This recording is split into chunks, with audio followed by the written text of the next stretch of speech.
Francis Henry Rubianes, a student of ENS 204 under Dr. Mark Arboleda of SESAM UPLB. I will be discussing the Ecological Solid Waste Management Act of 2000, or what we call the Republic Act of 9003. An act providing for an ecological solid waste management program, creating the necessary institutional mechanisms and incentives, declaring certain acts prohibited and providing penalties, appropriating funds, therefore, and for other purposes. The following are the declaration of policies under Section 2. Is to protect public health and environment, use environmentally sound methods that maximizes use of resources and promotes conservation and recovery, create guidelines to avoid solid waste through resource reduction and waste minimizing measures, make sure of the proper segregation, collection, transport, storage, treatment, and disposal of solid waste, promote research for the improvement of solid waste management, encourage the private sector to support solid waste management, delegate primary enforcement of solid waste management to the LGUs, promote cooperation and self-regulation of waste generators, institutionalize public participation on the waste management programs, and to promote environmental awareness and actions among the public. The institutional mechanism. Under Section 4, National Solid Waste Management Commission. Its members are the DENR, DILG, DOST, DPWH, DOH, DTI, DA, MDA, League of Provincial Governors, City Mayors and Municipal Mayors, Association of Barangay Councils, TESDA and PIA. Also, the private sectors are represented by NGOs, representatives from recycling industry and manufacturing or packaging industries.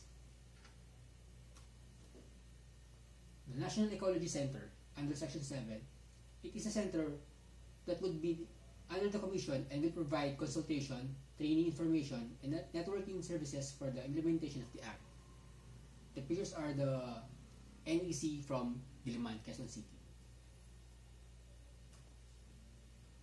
Next would be the role of LGUs in solid waste management under Section 10. From the Local Government Code RA 7160, LGUs are responsible for the implementation and enforcement of this Act within their jurisdiction. The Local Government Solid Waste Management Plans under Section 16. The Local Solid Waste Management Board shall prepare a 10-year solid management waste plans. The plan should include reuse, recycling, and composting of waste, efficient management of solid waste. Plans should be reviewed and updated every year. The mandatory segregation of solid waste under Section 21. LGU should evaluate possible roles for public or private collection services which best meets their needs. Waste shall be segregated. Premises with 6 or more units shall provide residents designated area and container, notify occupants of the requirements of the Act. One example is the UPLB Solid Waste Management. It's one of the policies here in the UPLB wherein students and residents of UPLB are required to properly segregate their waste and put it on a proper container before collection. Also, another policy is here in Los Baños in Calamba, where we don't use plastic we only use plastic bag instead of plastics when we are buying products from the market. The requirements for collection of solid waste under Section 23. First is the minimum standards, which are all collectors and personnel shall be equipped with PPE. Training shall be given to the collectors and personnel. Collections of waste should avoid damage to the container and scattering spillage of waste. It is one of the areas where I think we need some improvement because we are able to observe that some of the collectors are not wearing any PPEs, such as gloves or masks. Next slide is the recycling program under Section 26, inventory of existing markets for recyclable materials. 27 is requirement for eco-labeling. It is in Section up to 31, which shows the proper some policies about recycling. One example is they are promoting use of waste for other uses, such as tires or papers or plastics. Next one, aside from recycling, we also have policies about composting for the biodegradable materials, waste. Under Section 24, inventory of markets of compost, they shall publish an inventory of markets and demands for compost. Section 35 are the guidelines for compost quality. Compost in the market should follow the standards set by DA. Next is the prohibition against the use of open dumps for solid waste under Section 37. Open dumps are not allowed to operate. Every LGU should convert their open dumps to controlled dumps within 3 years. No controlled dumps will be allowed after 5 years. Guidelines for controlled dumps under Section 39.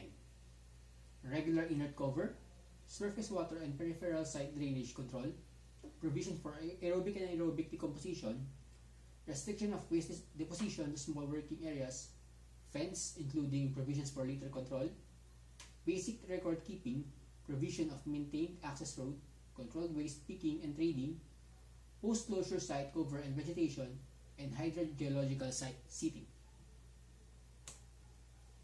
Under Section 40, it shows the criteria for seating a sanitary landfill. 41 shows the criteria for establishment of sanitary landfill. 42, operating criteria for sanitary landfills. The local government solid waste management under Section 43 is the guidelines for identification of common solid waste management problems, size and location of area, volume of waste, means of coordination between LGUs and national plan and lifespan of disposal facilities. The Solid Waste Management Fund under Section 46 shows the fines, donations, and penalties, permits, grants, etc. from the Annual General Appropriation Acts. Funds will be used for products, facilities, awards, incentives, research, education, monitoring activities, technical assistance, and capability building activities. Section 48 to 50 shows the prohibited acts, fines, and administrative sanctions, and sections 51 to 66 are some miscellaneous of the act.